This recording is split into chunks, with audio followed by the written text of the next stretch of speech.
আসসালামু আলাইকুম। আগে কোকা কোলার একটা অ্যাড দেখবো, বিজ্ঞাপন দেখবো, তারপরে এই নিয়ে বিস্তারিত বলবো ইনশাআল্লাহ। তো চলুন বিজ্ঞাপনটা দেখে আসি। কি সোহেল বুক দেবো নাকি একটা? না বাবলু ভাই, এই জিনিস এখন আর খাচ্ছি না। কেন, কি হলো আবার? শোনে নাই, এটা তো ওই জায়গা। কি সুলতান সুলেমান, তুমি নাকি কইছো কোক ওই জায়গার? হ্যাঁ। আরে মিয়ারা, কোক মোটেও ওই জায়গার না। 138 বছর ধরে 190টা দেশে লোকে কোক খায়। তুরস্কে খায়, স্পেনে খায়, দুবাইতে খায়। আর ফিলিস্তিনে তো কোকের ফ্যাক্টরি আছে। আর ফিলিস্তিনে তো কোকের ফ্যাক্টরি আছে।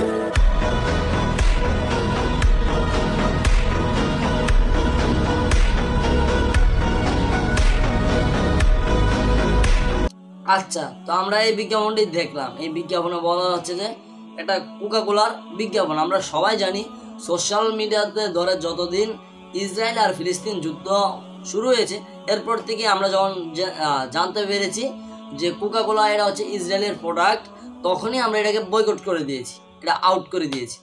বাট যখন কোকা কোলা এবার শেষ প্রান্তে দাঁড়িয়ে গিয়েছে, এখন আর ক্রেতারা কাস্টমাররা নিচ্ছে না, তখন তারা কি করতেছে, এই ঈদকে সামনে রেখে, মানে ঈদুল আজহা কুরবানের ঈদকে সামনে রেখে তারা একটি বিজ্ঞাপন তৈরি করছে। এই বিজ্ঞাপনে যারা অভিনয় করছে তারা হয়তো আপনার তাদের চিনে দেখবেন, তারা হচ্ছে বিভিন্ন নাটকের অভিনেতা, কিন্তু আমি তাদের চিনি না, কারণ আমি এইসব নাটক আবার দেখি না। যাই হোক, কথা হচ্ছে যে কোকা কোলা নিয়ে। এই কোকা কোলার অ্যাড করতে গিয়ে তারা কি বলেছে? তারা বলেছে যে 192টা না করে রাষ্ট্র কোকা কোলা খায়, হ্যাঁ খাইতেই পারে, তাদের ব্যবহার। কিন্তু শেষ পয়েন্টে এসে কি বললো, কোকা কোলার ফ্যাক্টরি আছে ফিলিস্তিনে। আচ্ছা, আমি আপনাকে বলি, অবশ্যই কোকা কোলার ধরেন ফ্যাক্টরি আছে ফিলিস্তিনে। কিভাবে? কারণ পুরা ইসরায়েলটাই তো ছিল ফিলিস্তিনের, আর ওই ইসরায়েলই তো ফিলিস্তিন দখল করে নিয়েছে। এখন ইসরায়েলের ভিতরে কোকা কোলার কি বলে গুডাউন আছে, তো সেই ক্ষেত্রে তারা বলছে যে ফিলিস্তিনে আছে। তাদের কথা লজিক আছে, কিন্তু তাদের এটা বোঝার উচিত ছিল যে বাংলাদেশে 16 কোটি মুসলমান, এটা বাঙালি মুসলিম রাষ্ট্র, এখানে 99% কিংবা 95% মুসলিম, এটা তাদের মাথায় রাখা ছিল। আর যেহেতু এটা ইসরায়েলের প্রোডাক্ট, সেক্ষেত্রে এটা আমরা বয়কট করবোই, কারণ এটা আমরা খাবো না, কারণ রক্তে ভিজা কোক আমরা দিব না ডুব, এই স্লোগানই এখন চলবে। আর যত ধরনের বিজ্ঞাপন আসুক না কেন, যত ধরনের তারা বিজ্ঞাপন তৈরি করুক না কেন, আমরা এটাকে বয়কট করবোই। কারণ আমাদের উচিত এটা উঠবে না, আমরা মোজো খাবো, আমাদের বাংলাদেশি প্রোডাক্ট খাবো, তারপর আমরা কোকা কোলা খাবো না।